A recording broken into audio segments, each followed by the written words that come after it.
안녕하십니까. 인도울 건강이야기의 박쌤입니다. 동영상 촬영에 도움을 주고 있는 가을씨가 질문이 있다니 질문을 받도록 하겠습니다. 제 친구의 아버지께서 당뇨병으로 인해 혈당 조절이 잘 되지 않아 일상생활하는데 많이 힘들다는데 대체 당뇨병이 무엇이고 왜 발생하나요? 가을씨 친구분이 아버님 건강 때문에 걱정이 많으시겠네요. 일반적으로 우리들이 당뇨병이라 부르는 당뇨는 병이 아니라 증상을 말하는 것입니다. 즉 당뇨라고 해야 맞는 표기법이겠죠. 당뇨는 췌장의 베타세포에서 대사호르몬인 인슐린을 분비하는데 이 인슐린 분비에 장애가 생겨 체내 혈당 조절을 제대로 못해서 혈중 포도당 농도가 높아지는 것이 특징인 질환을 당뇨라고 하고, 이런 이유로 해서 소변으로 당이 배출되는 증상이 나타나는 것입니다. 당뇨가 발병하는 이유는 한마디로 췌장의 인슐린 분비에 문제가 생겨서 발병하는 것이죠. 그러면 치료가 어려운 병인가요? 뭐라 한마디로 말하기엔 문제가 있지만 어려울 수도 있고, 식이요법과 적절한 운동 그리고 혈당 조절만 잘 하신다면 얼마든지 정상생활이 가능한 질환이라 생각됩니다. 단 당뇨의 한 종류인 일형 당뇨일 경우에는 많은 어려움과 노력이 절실히 필요하죠. 일형 당뇨라는 게 뭔 얘긴가요?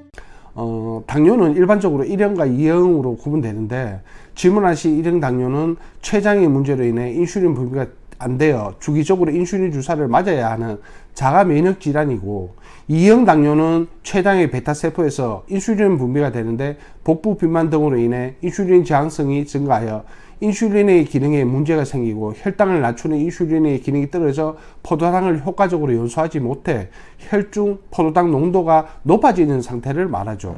너무 어려운 것 같아요. 제 생각에는 혈중 포도당 농도가 높아진 상태가 당뇨라는 말씀이죠? 맞습니다.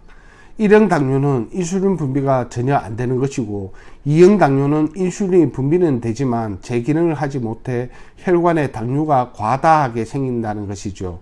그래서 당뇨라고 부르듯이 소변에 포도당이 섞여 배출된다는 것이죠. 그런 이유로 자주 물을 마시게 되고 또 그만큼 자주 화장실을 가게 되는 것이죠.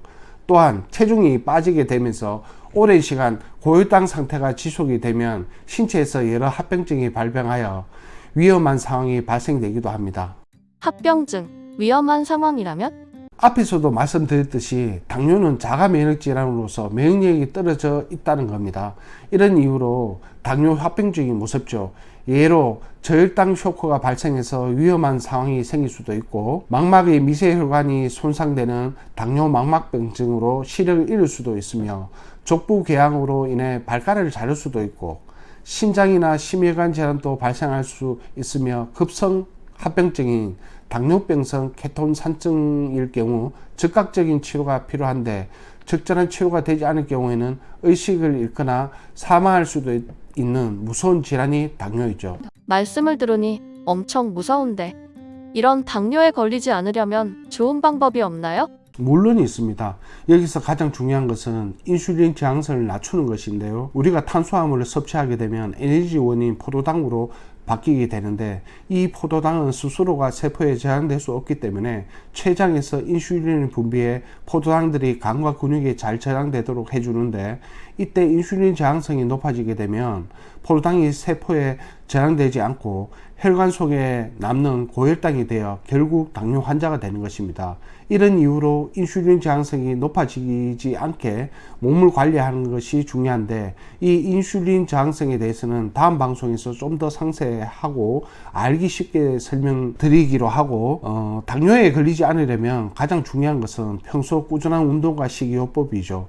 규칙적 운동을 꾸준히 하고 혈당 관리를 잘 할 수 있는 음식 섭취로 당뇨에 노출이 되지 않는 것이 가장 중요하다 하겠습니다. 네, 그럼 인슐린 저항성에 관한 얘기는 다음 영상에서 저도 이해할 수 있게 쉽게 설명해 주시고, 우선 어떻게 하면 당뇨가 좋아질까요? 정말로 좋은 질문이십니다.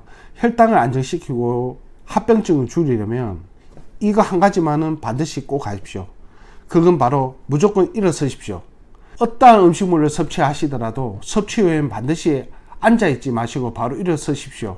식후 운동까지 바라지 않습니다. 그냥 제자리에서 서 있더라도, 일어서서 제자리 걸음을 하시더라도 일어서셔야 됩니다.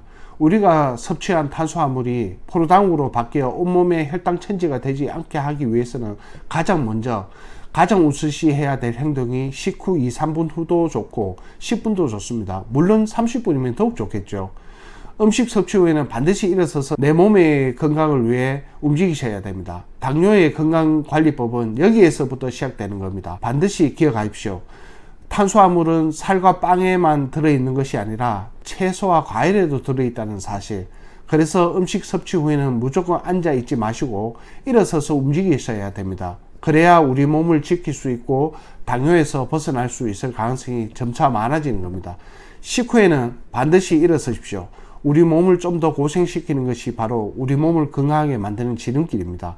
추가로 한 가지만 더 말씀드리자면 물을 잘 마셔야 됩니다. 특히 식전이나 식후 바로 드시는 물과 식사 중에 드시는 물로 인해 혈당이 더 올라갈 수 있으니 물은 식후 1시간 후에 드시는 게 좋습니다. 물만 잘 마셔도 혈당 조절이 된다는 사실 기억하시고 추후 당뇨 방송에서 좀 더 구체적으로 알려드리도록 하고 오늘 방송에서 가장 중요한 거 하나, 식후에는 반드시 일어서십시오. 꼭 기억하세요. 다음에는 인슐린 저항성을 쉽게 설명해 드리도록 하겠습니다. 모든 일이 건강해지는 그날까지 감사합니다.